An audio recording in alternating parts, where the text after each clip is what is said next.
What's going on, Badger Nation? Welcome to the PPC Den podcast, where for over 200 episodes, we've been your home for all things Amazon PPC tips, tricks, and strategies to make your Amazon advertising life a little bit easier and a little bit more profitable.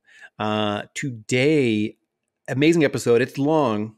Hang in there because this was so important for me personally over my career trajectory, where for the bulk of my career, I spent 98% of my time just in the Amazon advertising console, optimizing campaigns, thinking about campaign structure, bidding, so on and so forth. And that's been amazing because I've been able to go so deep in there. Over the last 6 months or so, I sort of realized I was sort of operating with one hand behind my back by not paying more attention to SEO and that sort of full business picture, because the better the SEO is, the better the conversion rate, the better the click-through rate, the better the SEO is, the easier time I'll have with PPC and vice versa. So what I wanted to begin to do more of over the last 6 months or so was begin to take more of an SEO approach, full business approach. And what this episode does is it walks through a lot of the things that I've been considering, been doing over the last 6 months to step more into SEO. And I've found it to be incredibly delightful with the people that I've been working with to sort of take that bigger business perspective. So if you are a PPCer, if you're a brand owner who spends more time thinking about PPC than you do SEO, this is an amazing on-ramp for you to begin to think about SEO. We cover 6 areas in which you can bridge the gap between PPC and SEO. I absolutely love it. I'm so thankful to have my friend Noemi back on the show. You can find her in the description. She hosts the podcast Wizards of Ecom. She runs an agency, Scale Wave. Check her out. She's one of the greats. I've launched campaigns and picked keywords. I've got my bids, set placements too, and bad mistakes. I've made a few. I've had my share of wrong keywords, but I've come through.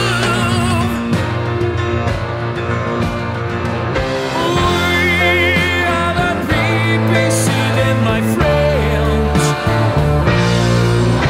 and we'll keep up the rising till the end. You two are the PPC Den. We talk about Amazon. No time for manicures, 'cause we fix the gambit of the world.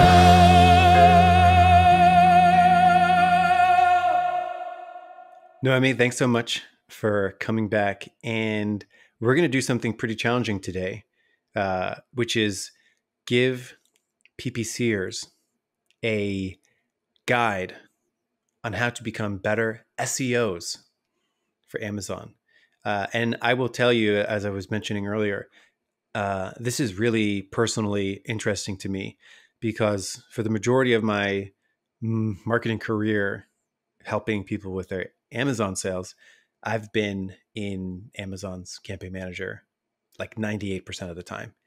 And what would you say your percentage is? Like, how varied is your experience? I would say I'm like very specialized with PPC and less so outside of PPC, which I think has given me, it's good and it's bad for some reasons. But over the last like 6 months, I've really tried to harness my skills on SEO and learn more about it and do more of it and all that good stuff. So I'm curious, like, what your experience is. How would you describe yourself in terms of your experience? 100%. So as always, it's an absolute pleasure to be on the show. Thank you so much for inviting me. Yeah, it's a very, very good question. I think it has to do a lot with the fact, where are you starting? I started as a seller. Mm-hmm. I had a limited budget. I had to make it work. So I love to put it in, there are 3 buckets. You either have money, you either have time, and either have experience. Yeah. And then out of these 3, you're going to make the most out of whatever you want to achieve, right? So in my case, I had a limited budget. I had time. I wanted to learn.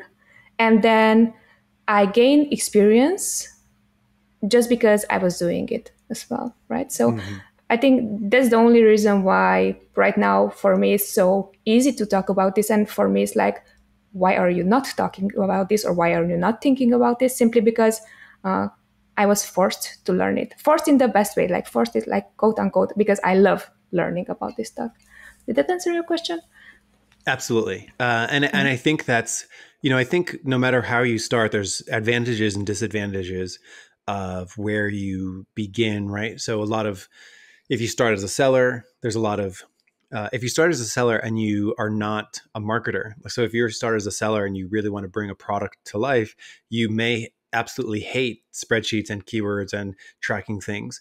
But if you start, so I think, it's awesome whenever you meet someone who starts as a seller and also enjoys the technical marketing that comes alongside with Amazon, and also enjoys the branding side of marketing too, because you become like sort of this triple threat. So I think you suggested this topic and I was so intrigued by it. And basically we have sort of 6 things here, and I sort of want to share maybe what I've been doing over the last 6 months or so to level up my own SEO skills on Amazon. And I'd love to just hear your take on everything and how I've been doing it, and maybe you can add to it. So I think a lot of people that listen to the show are doing a lot of PPC. And I think this happened in Google Ads too. I started in Google Ads like 13 years ago or so. And I remember I started just doing Google Ads. And it's like just keywords and writing ad copy and doing all these things in Google Ads. And then slowly but surely it became, oh, I should also be thinking about landing page optimization, because a lot of my customers come to me for Google Ads, but it ends up being a landing page issue. And I think there's a similarity on Amazon that was always there that maybe I wasn't paying too much attention to, that like, oh yes, people hire me for PPC, but also I should be paying attention to these other things too. And I think one of the closest connections to PPC is SEO. So without further ado, I'd love to get into these 6 things, and let's play the transition music.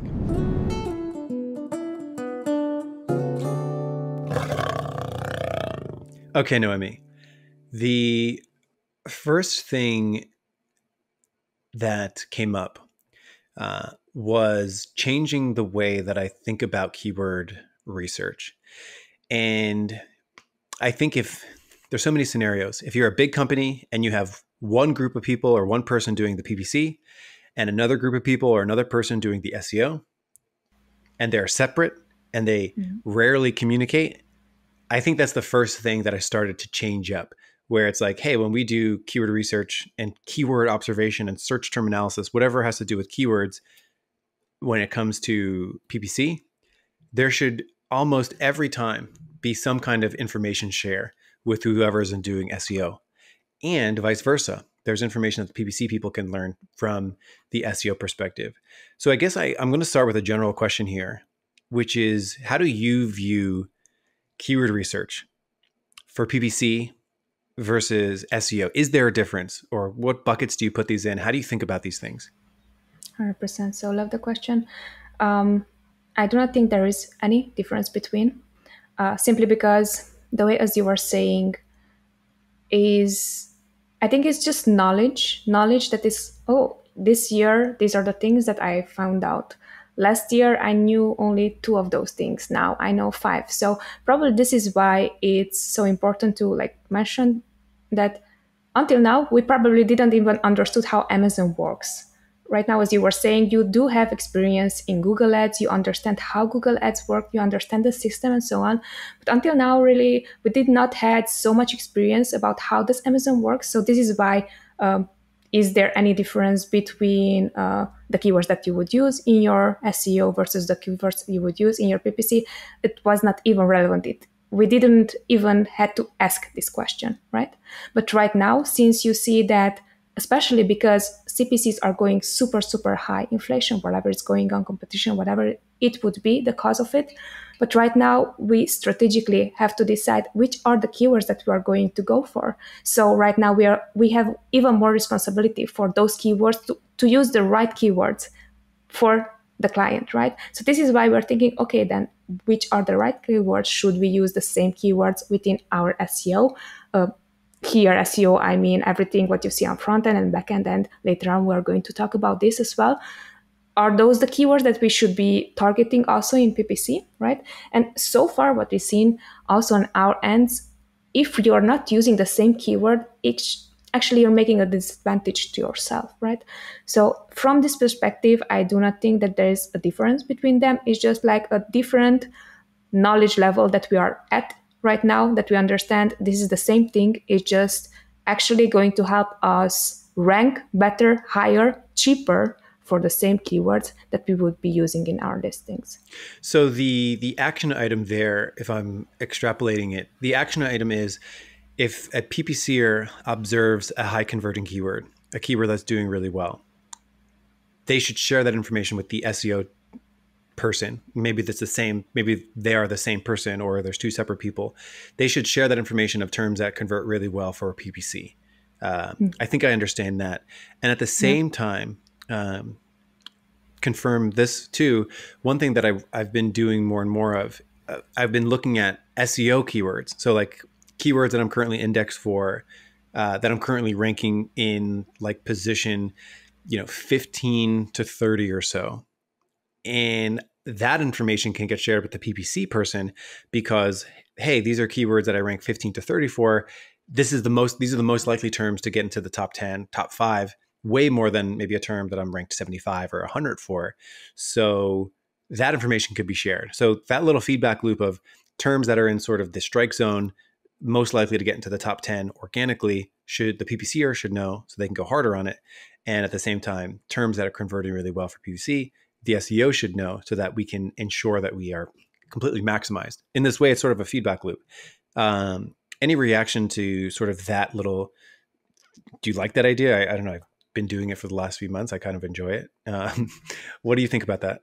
100%. I love it. And I think you just brought up a really interesting question, probably because we are so used to long tail keywords now being like statistical, right? We're so used to long tail keywords that if we don't specify exactly what we do, people don't really get what we do. So if we're not saying that we are PPC experts, people won't really get like what PPC is, what Amazon PPC expert is, right? So we are kind of so used to make it long tail that it gives you clear explanation. However, the way how I see it, just because of that, what we really forgot about is that we are creators. So PPC is also a creation of keywords, but keywords do not exist by themselves, right? So instead of thinking of ourselves as PPCers, we are SEO, like we are optimizing. We are optimizing all the time. And everything what falls within that optimizing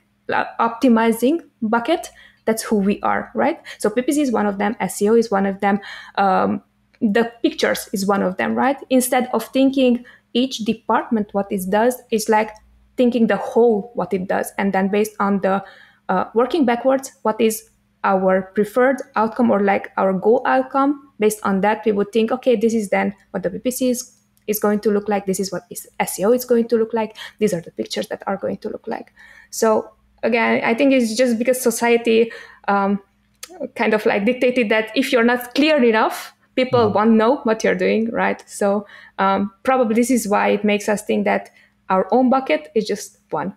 Makes sense? So I also think this is why you just figured out, like as you were saying, for the past few months, hey, this actually makes sense to think SEO-wise as well whenever I'm creating my PPC campaigns. Mm-hmm. So would you agree? Or do you see the point that I'm trying to make? I found it to be really energizing to have more control over the total results for a business, I think. Yeah. It's almost like it's another tool because you're right, in the list of things you can do to grow sales, to grow market share, there are going to be many different categories of things. And, something like inventory management, I don't necessarily find very engaging, but I think that it's very, if you were to color code these in terms of similarity to PPC, SEO, I believe, would be one of the closest things to it. So I found great joy in adding additional PPC activities that really influence SEO.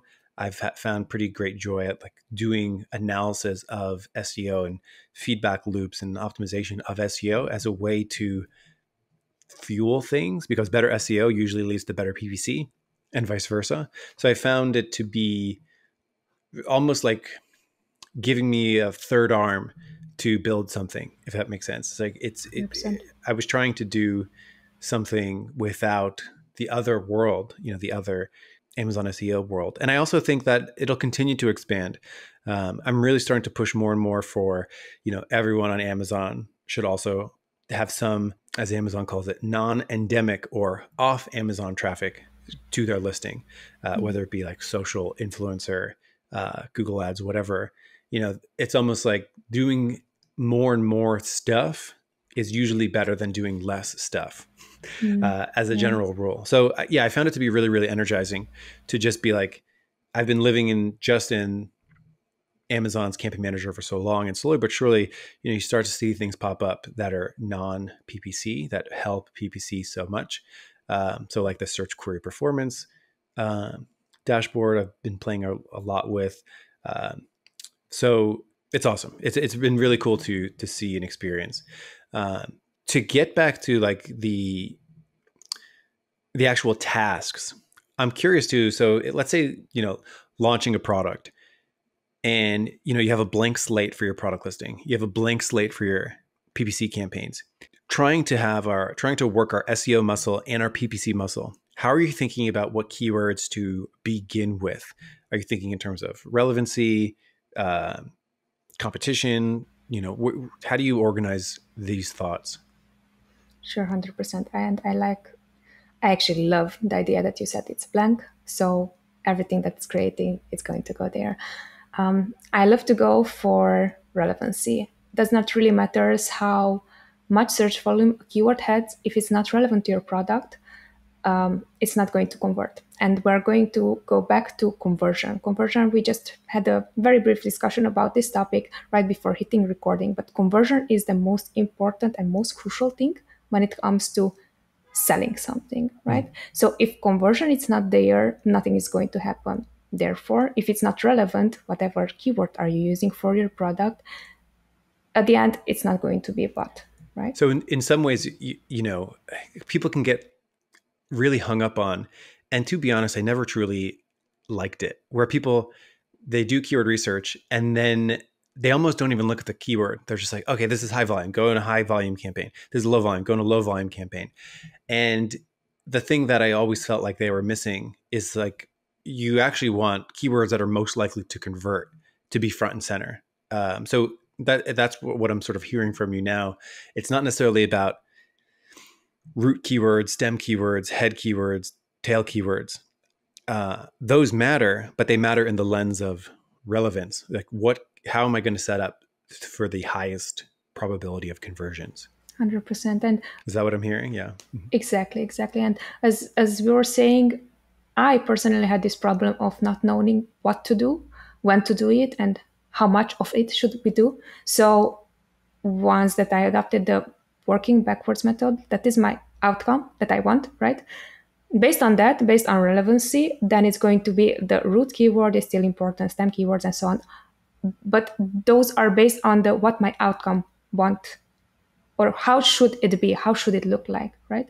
And based on that, then we can add more, I like to call them filters, right? So it's the 1, 2, 3, 4, 5, and then based on that one, it's going to be more and more filters. But if the structure itself, it's not done properly, the SEO is not done properly, the keyword research phase is not done properly, again, like here, not to alarm, but to just make sure that there's enough emphasis put there, you can do a brilliant keyword research. You can have the best keywords possible, and everything, like every little step, what we are going to talk about on how to best optimize your listing can be there. But if you chose the wrong keyword that is not really going to be relevant to your product, it does not really matter all the other steps that you did, because then the conversion is not going to be there.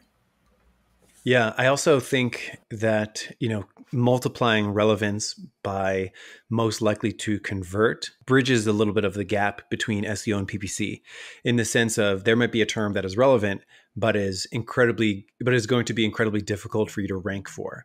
And then you can sort of use that as an information loop. So like that's where the SEO component comes in, where you can go into the search results and actually see, okay, who's in the top 10 for these terms? Is it going to be incredibly difficult to get in there? It might be relevant, but the probability of conversion is quite low, which is where, using the concept of like root keywords versus stem keywords, generally like the more words you add, the more specific the term is, the higher the relevance, and generally the more likely it's going to be to convert. So if you're selling, to borrow an example you mentioned earlier, if you're selling a mug, it is a cup, so it is relevant to go after the word cup, but are you going to be likely to rank for it and convert for it? Probably not. You can go a little bit further, add another descriptor in there, ceramic cup.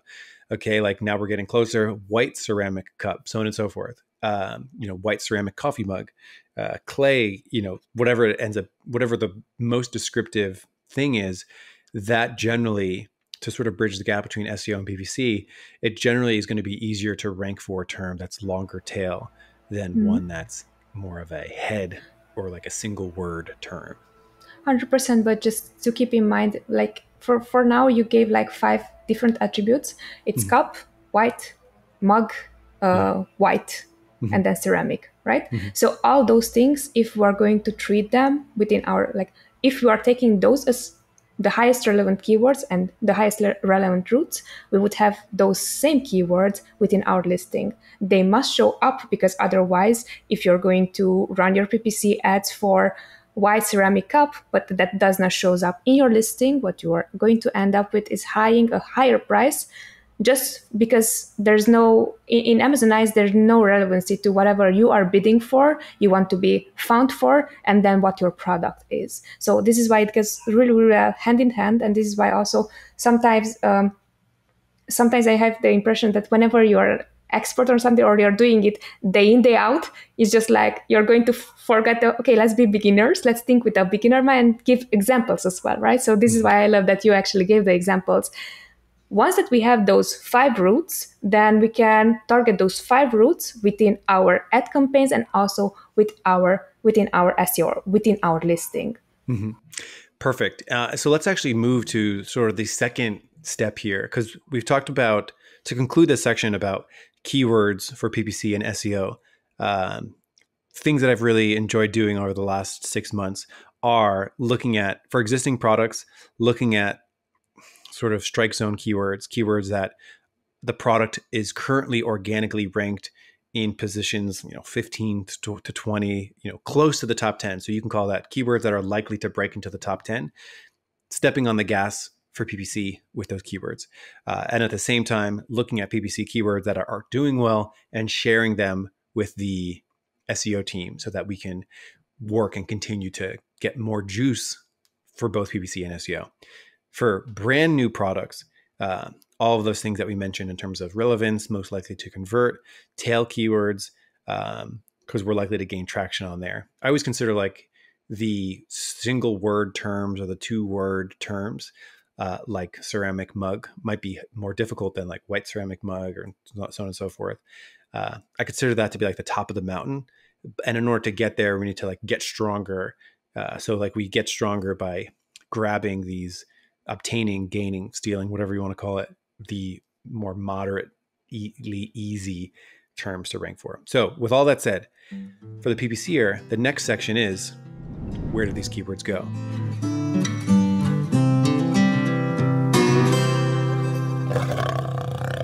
If I'm a PPCer, all I know is that keywords go in campaigns. Yes. However, if we want to start getting more and more comfortable with SEO, where do I begin to take these keywords? Yeah, so first off, it's going to be the most important thing, the way how think of the perspective of the end customer. We are thinking way too much as PPC experts, as SEO experts, as someone who has the product and tries to sell it. However, look at yourself. What is the first thing that you would do in order to find something? And the first thing is, I'm going on Amazon, I'm going to type this particular keyword, let's say white ceramic mug, and then my product is going to show up because of that. So the most important, most relevant keyword or keywords should be added to the title because those have the most weight, right? So think, I'm going to look up something. That's the way how I'm going to search it. That's the way what I'm going to find. So title is the most important. Then bullets is going to be the next important place, right? In our bullets, what we're going to do, we're going to ensure usually there are 5 bullets per product. There are more, but usually there are 5. And on those 5 bullets, what we're going to try is to ensure that we show up 5 of the best features of our product, and within those best features we're going to again add the same relevant keywords, maybe not exactly the same keywords as in the title, but maybe in a phrase format, maybe in a broad format, maybe a longer tail keyword, but still it should be going hand in hand with whatever the broadest keyword that we're using within our title. So here what we love to do internally is use the highest search volume relevant keywords that are not most used by let's say for our competitors, use them within our title, because we know that me as a customer who's going to look up for the product, that's the 3 words that I'm going to highly likely use. So the search volume is there, so we're going to show up for it, right? And next is going to be, okay, we use that in our title, then we're using maybe longer tail of those same keywords within our bullets. Next thing is going to be our description. So our description, again, sometimes people are using, or listings have descriptions. Right now, most listings have A+ content. A+ content is still indexing. So just ensure that when it comes to A+ content, while pictures only look really nice, A+ content text is indexing itself. So I would highly recommend anyone to take all that premium real estate that is within your listing and just add there as well your most relevant keywords, right? And then next is going to be the text review. So this is something that to pause you for a second, just for those that don't know, you mentioned A+ content gets indexed. Just in case we have listeners who don't know what indexed means, what does that mean? It's going to show up within the search. Like whenever someone is looking on Google and whenever is someone looking on Amazon for that particular keyword, you're going to show up for it, right? So A+ content is something that actually is on both ends, because in A+ you have pictures. So the pictures, if you're going to add here, and we're going to talk about backend keywords, but if you're going to add all text within those pictures, they are showing up on Google already. So if, let's say, someone is going to do their search via, not Amazon directly, but via Google, they're going to find you. So then here we're giving an advantage to ourselves to be found both on Google and both on Amazon. Yeah. Did that answer your question? Yeah. So A+ content in some ways is like front end keywords and back end. It's like front end SEO and back end SEO. Correct. In the sense that people will see it, but also the robots will also scan it. Like the Amazon robot will also scan what you label the pictures to be. I love that you use the way robot. The way how I like to say is that whenever you are going to create your listing, you're targeting both machine and human. Yeah. Because if you're not talking to the machine, the human cannot find it. But if you're not talking to the human as well, then the machine is just like, it's there and it's not going to be relevant. So I love that you mentioned that.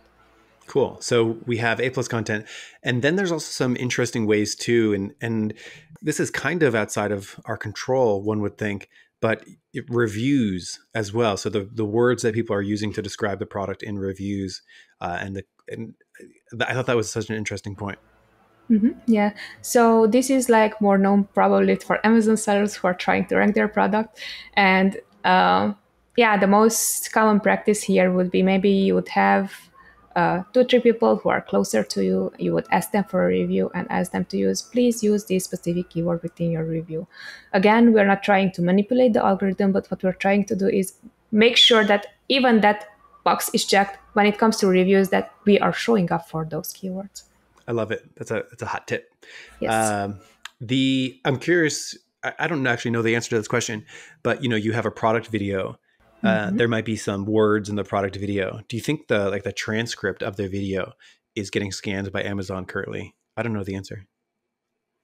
I mean, probably it is. It's just like we did not figure it out. But before we're going to that step, because reviews can be both text reviews and video reviews. And this is like something that I think 2 years ago, or when it was a hot topic, no one really found it or talked about it. So hopefully with this episode, we're going to help our listeners. But also you can leave video reviews. And within your video reviews, why I love it is you verbally can talk out loud and promote your product with those specific keywords.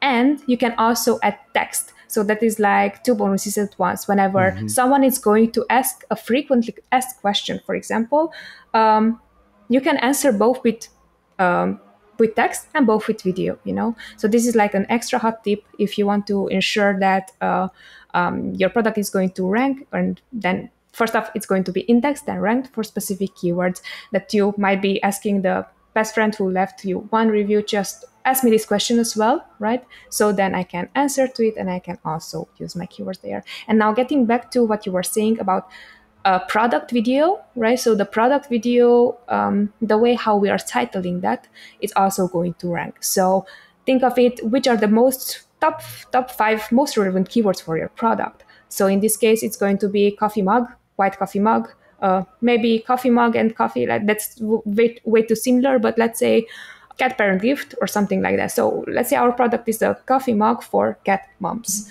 Then it's going to be, okay, cat month, that it's for a specific audience. Then it's the product itself, which is the mug itself. Then it's the giftable item.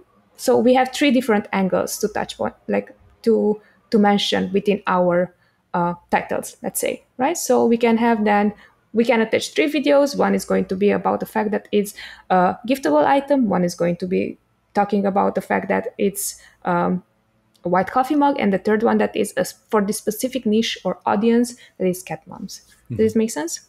Love it. Good. So those are all the front end keywords. And again, we're still using the idea of like PPCers find these great keywords, SEOs find great keywords in keyword research. We're putting them into our product so that they're have the most opportunity to convert and rank for these things. There's also the backend areas as well.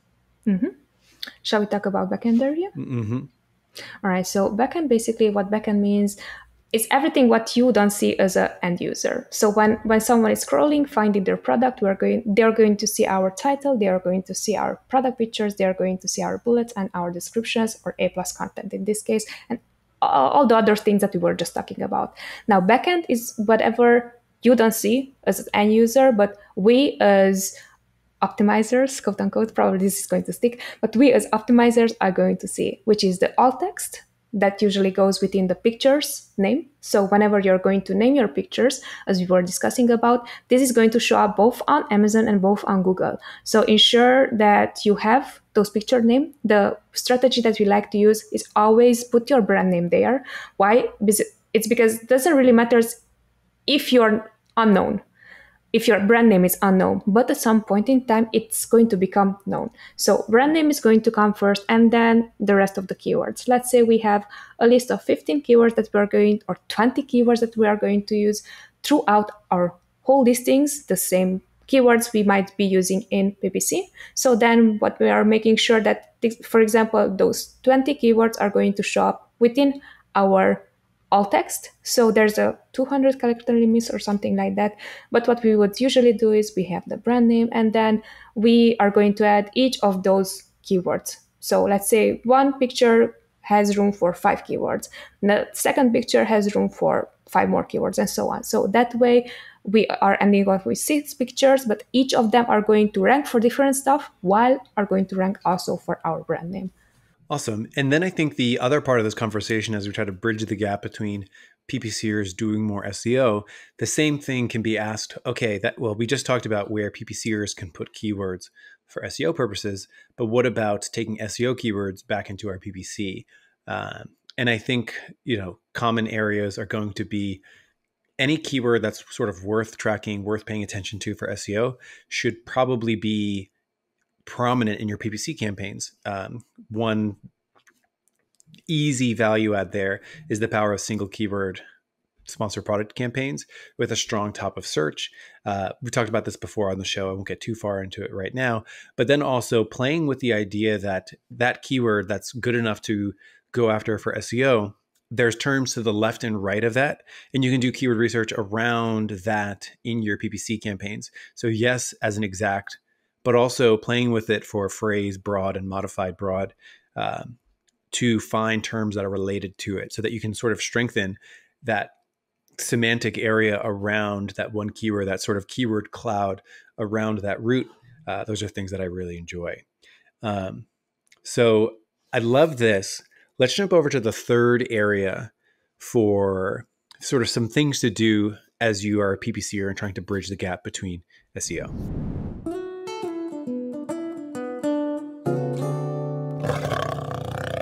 So another thing I started doing in the last few months is getting way better with keyword tracking.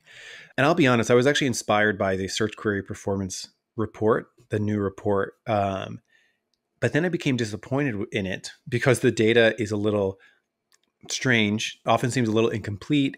And I really just wanted to know in a more simple way, is my position for something going in the right direction or not, both my paid and organic. I wanted that differentiated out with my paid ranking, with my organic ranking. How is that moving? So to me, that's just setting up, Helium 10, punching in the product, punching in all these terms that I'm paying attention to in the previous two steps. I wanted to know what the influence and the impact of me doing all those activities is. So I would advocate for many PPCers to add that to their reporting stack and start tracking paid and organic positions for things. And again, talked about on the show that it's imperfect, that, if you make a search and I make a search, we're going to have a different search result order. So you're really just looking at like behavior and shift of things, like the directionality of it. But I'm curious if you would say the same thing. Would you say if someone's a straight up PPCer right now, or if someone's a seller, how important do you put, and I'm going to define this as third-party rank tracking. So this means using some other tool outside of Amazon to scan search results and tell you your paid and organic position for terms that you want to pay attention to. How important on a scale of 1 to 10? 1 being the strongest. 1 being the weakest, 10 being the strongest. Then I would say it's 10 plus. Yeah. Okay, then. Yeah. It's 10 plus, really. I feel foolish for really only getting serious with rank tracking. Like sometimes I would do it, sometimes I wouldn't, but I've gotten a lot more serious. Like if I'm working intimately with someone, I'm like, let's do rank tracking too. 100%. And you know what? Like, I bet the reason why you did not do it is because it seems overwhelming. So right before hitting recording, again, I love the small chats that we have right before hitting recording. We were just like mentioning also this topic. Most of the time, what is happening, we are getting overwhelmed. The client has too many needs. They want too many things at once and so on. And we kind of like, okay, let's do it, right? But here, what I'm noticing is, first off, you would start with one keyword.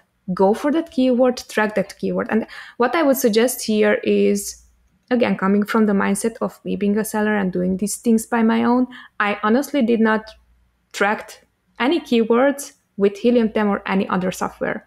The easiest, the fastest way it is, you are added the same keyword in your SEO, you're adding the same keyword in your campaign, open up an incognito window, see where you are, right? Yeah. For the one keyword, because then if you realize, oh, this actually works, then you can amplify it. Otherwise, what's going to end up, you're going to amplify something way too fast. You don't have the clear data. You're going to lose money as well, right? So here, what I would suggest, whoever is starting out right now, just for the one keyword, go for the main keyword that is, let's say, a mid-search volume, add it to your title, and then see where do you show up if you're going to add the same in your PPC. So 100%, let's do that.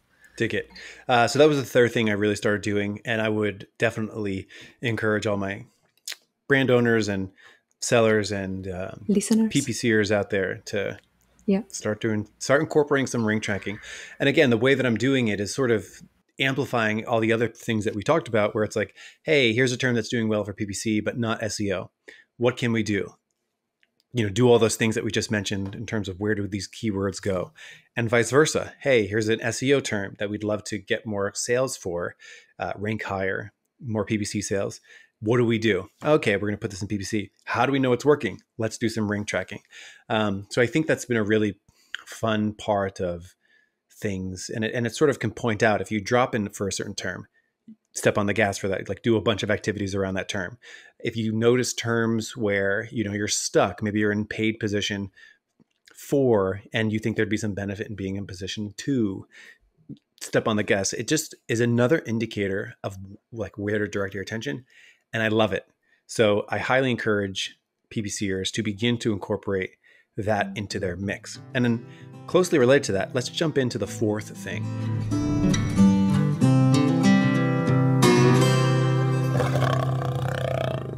So the fourth thing, and this I have done for quite some time, but I wanted to bring it up here. When we talk about PPC and bridging the PPC gap in SEO, you do all of your reporting on PPC to get a pulse on how your PPC is doing. And I've always done this.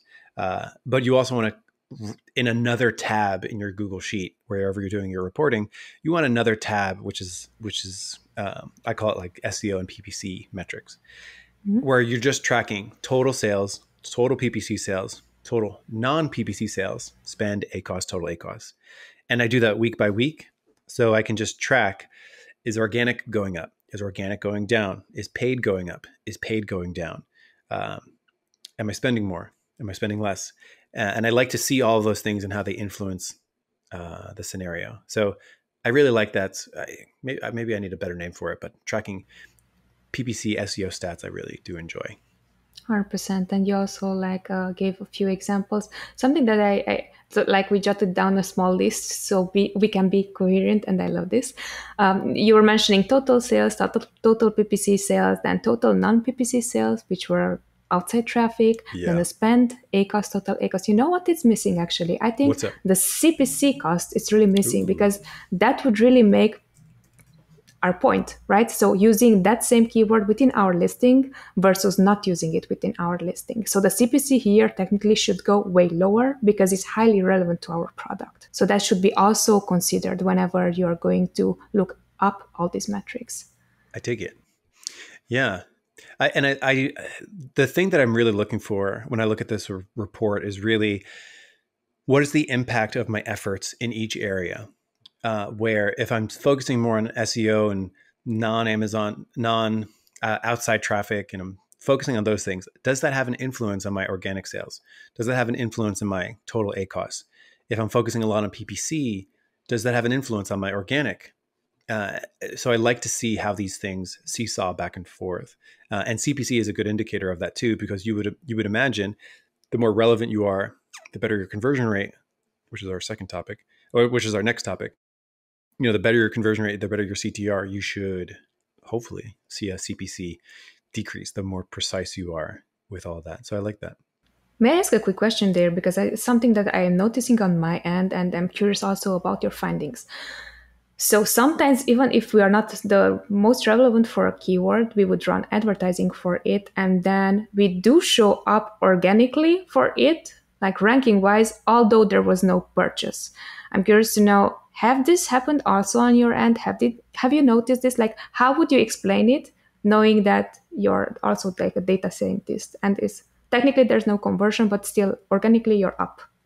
So I haven't directly observed what you just described. But I have noticed as a PPCer of seeing a keyword, not telling the SEO team that we found a nice keyword, that we started getting sales for it. It's not in the product itself, but we started getting sales for it. And then we start to appear organically for it in better positions. I've noticed that.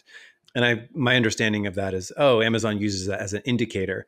Because yes, there's like front end and back end keywords, but then there's also harder to pin down of just, does Amazon like you for that term? Are you able to get orders for that term? And I wonder if they do the same thing with just straight up clicks. Are you able to get a good click-through rate for that term? Yeah. So I haven't observed it where you don't get any conversions, but that's an interesting thing. I'm curious if anyone out there has. Let us know. Also in the comments, Please. Let us know. Yeah. So those are metrics. And then the last thing that PPCers should begin to do to not only improve their PPC results, make their clients happier, and just grow your business more is, of course, thinking about conversion rate and CTR.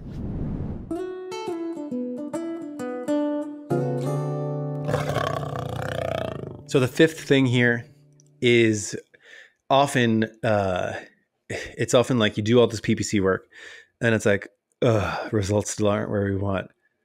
Now I need to think about conversion rate and CTR for the product. It's like, come on, so much stuff, which is why I think a lot of PPCers avoid this. But if you can improve your CVR a little bit, then your A costs will go way down. Your life will become a lot easier.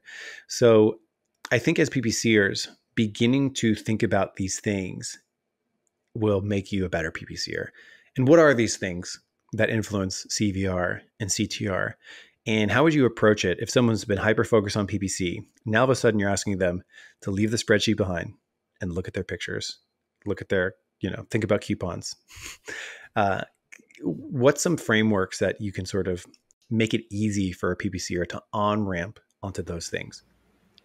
Sure. So I think the first thing would be just like step back and understand how would your customer find your product. Again, it's super simple. Most people are not doing it because they're too much focused into the small picture. Sometimes we do have to take a step back and understand the large picture. And the large picture is really conversion. I have the product. It's the best product ever. It's going to be sold, right? So here, the idea would be just ensure that whenever you're talking both to the machine and both to the human, you are maximizing and you're perfecting as much as you can, both your listing and both your PPC, right? So here, obviously, it's going to be first off keyword. If the keyword is not relevant, does not really matter how good your product is, no one is going to find it. Once that you use the correct keyword, then they are going to find your product. And what is your product? Is nothing else than the first picture. So you, anyone else who's shopping on Amazon is going to make their purchase based on the main image, right? Then the first thing is going to be, okay, I'm going to interact with your product based on the first image.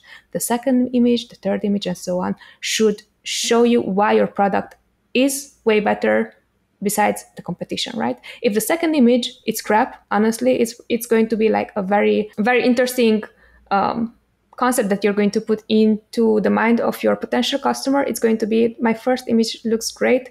I just clicked on this. The second image is like crap. So it's not going to be conversion there, right? So second image is important, third image, and so on. So just understanding that once that you nail down the keywords, then you're nailing down the pictures. And then, as you were saying, offers. If you're looking for something if you're looking in a competitive market, let's say there are 5 products and they don't run any coupons, any deals, anything like that, but there's only just the price.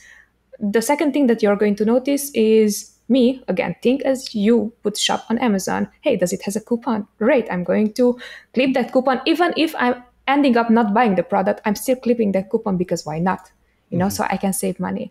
Then the next thing is going to be, again, something that is helping with click-through rate and conversion. This is the strike-through price. People are saying that it's not working anymore. It is. It's just within the last 30 days, someone has to buy your product with that highest price possible that you have, right? So if it has the coupon, if it has the strike-through, maybe they will perceive that they actually are paying with 20% less, when in fact they are not, right? So all those are small things that are helping with conversion. Next is going to be pricing. So if my item is a commodity, I'm going to look at, I don't know, what I just bought recently. I think it was like a food processor. And you were like, okay, this is the budget for it, buy it, So everything that is $20 or less, that has the highest amount of reviews, that has the best price, it has coupon and so on, right? So for that, it's like, I don't really care if it's a brand name or if it's not a brand name, I'm going to buy it. But if you're looking for something that is not a commodity, maybe a Gucci bag, maybe, I don't know, like something that is more expensive, then pricing is going to affect you there positively if it's a higher priced item, right? We were talking about main image. We were talking about like your good. So FBA and FBM, this is the next thing that is going to make someone really to consider buying your product or not. Right now, I think 80% of households, they are using Prime. So keeping that in mind, your product should know clearly, is this a Prime offer or not, right? And pricing is going to be one of those parts. So if it's priced below $25, probably you're not going to be eligible for same day or next day purchase, or how it's called.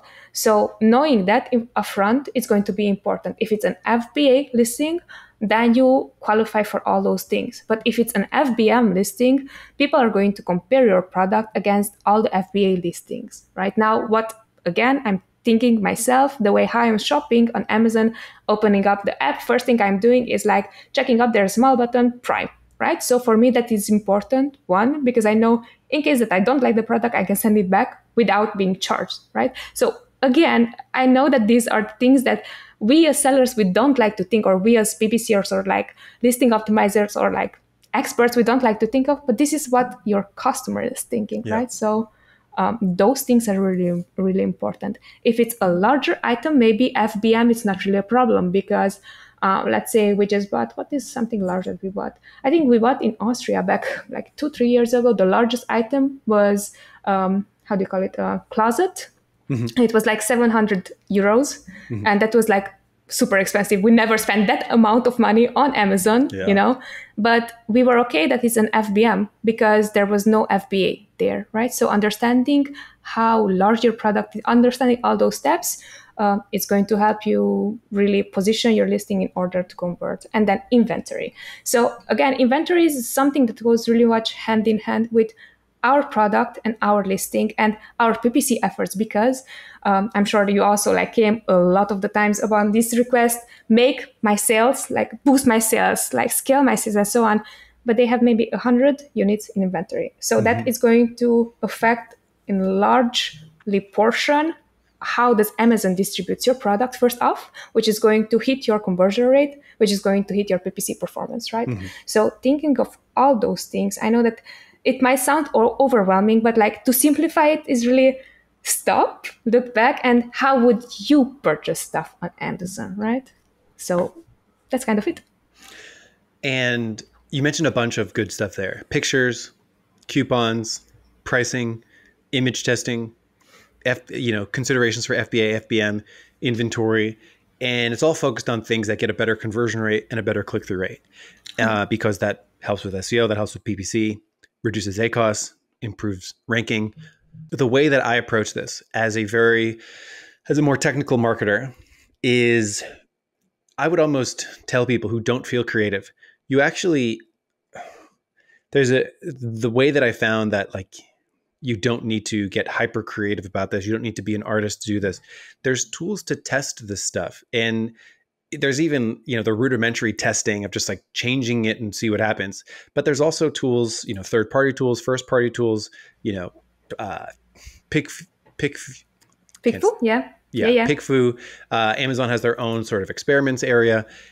And that's such an easy way to just ask yourself, okay, here's an image. What tweak could I make? How could I improve this image? And just run the test. Hey, the pricing is $19.99. What if I were to make it $18.99? Just play with those things, test them, approach it from like a data scientist perspective. So if you don't feel like an artist and you don't feel like, oh man, I could never think of a more beautiful image than the one that we have, just sort of say, I'm going to run a test. What's a thing that I can do to change this that will maybe improve it? And just run the test. And I think that's the easiest way to approach this. And it's something that I've been having a lot more fun with over the last few months. Michael, I think this is the first thing that we would not agree upon though. Okay. Which Tell is me. interesting. So you were saying that if you don't feel creative, if you don't feel like an artist, I am a creative mindset. I am an artist. And for me, what helps is stability, strategy, very rigid structure. So actually, I would highly advise to just sit down, put down all these things that we're talking about, list them down, pictures, offers, pricing, main image, second image, FBA, FBN, inventory, and so on. And then just go through them, maybe 1 week for each of them. And then you're going to test and then you're going to see. I think that most of the time I was just looking up some Instagram video because it was suggested. But the cool fact was that most people are going to try to reinvent the wheel.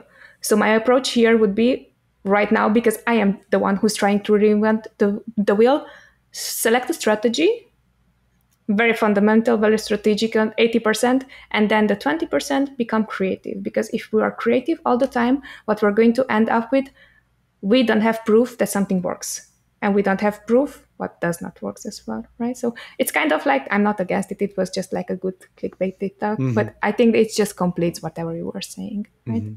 Love it. And the last step is really just rinse and repeat, meaning you just continue doing these things.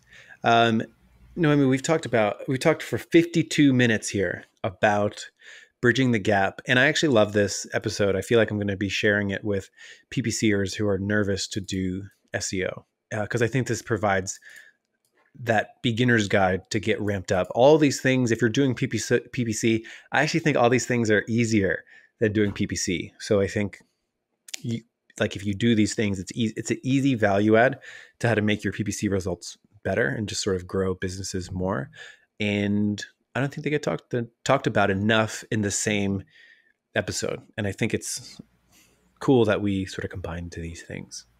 Yeah, I think this is really relevant. And what I would love to challenge also, again, coming from the mindset, I was doing all these things by my own, and this is how I learned.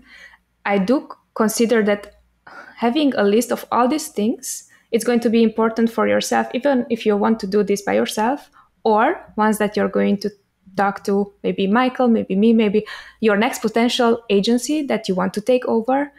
Having these things done, it's going to be so important for you to understand what are they up to, how they are thinking, the way are they thinking, and why they might seem to ask weird questions. And it's like, this is going to be your cheat sheet that you can use to see who is a good fit, and then how can you become a good fit as well. We did it. Well said. And with that, I'll see you next time here on the PPC Den. Noemi, thank you so much for coming on the show. Thank you so much for having me on.